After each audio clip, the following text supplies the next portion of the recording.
Hi, Sue from Leppan Transformation Coaching here. And today I want to talk to you about the beliefs that we take on that actually belong to other people.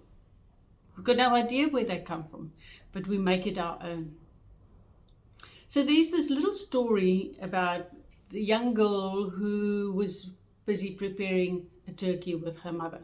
So they were having a good time, a good bonding time, mom and daughter together in the kitchen, preparing a lovely meal for the family. And she helped her mum all along getting the turkey ready to go into the oven. And just before mum puts it into the oven, she takes on the legs of the turkey, she cuts off the ends and she puts it into the oven.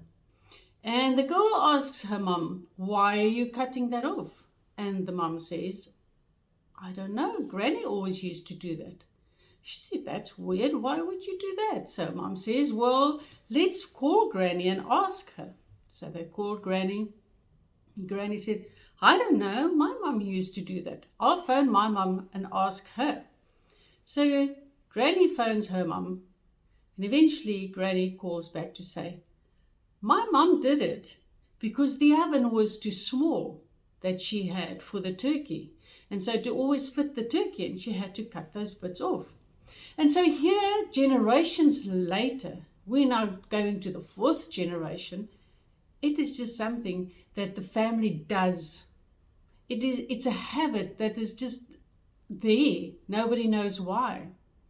And so we do that with other beliefs, not even only in our family, but in our work environment, with our friends, where we are at school. Everywhere around there are people who hold beliefs about things and we accept it without even thinking about it. That old story that says when you try to do something and everybody says, "Oh, that will never work." It's because they have all been following an old belief that was set up there by one person who most probably failed, maybe because they weren't qualified for it, maybe the time wasn't ready, maybe they were going too big and had to take it in steps and they wanted to leap and therefore it failed. There are many reasons why whatever they tried failed initially, and now people are just following blindly. So I would like you to go into your life, and every time you decide not to do something because there's a belief kicking against whatever you are attempting, ask yourself, is this my belief or is this something I'm carrying from somewhere else? Does this belong to somebody else? Is it worth my while to carry this with me into the future? And if it is your belief, where did you form this belief? You know, if we are in our 30s, 40s, 50s, 60s, doesn't matter how old you are, and you still walk with a belief that you formed as a 9-year, 10-year-old, do you honestly think that belief is still valid? Do you really think that belief should still be carried in your life? I have worked with some people who at the age of 68 were walking around with beliefs that they formed as a 2-year-old, and it was playing out in their lives in that moment.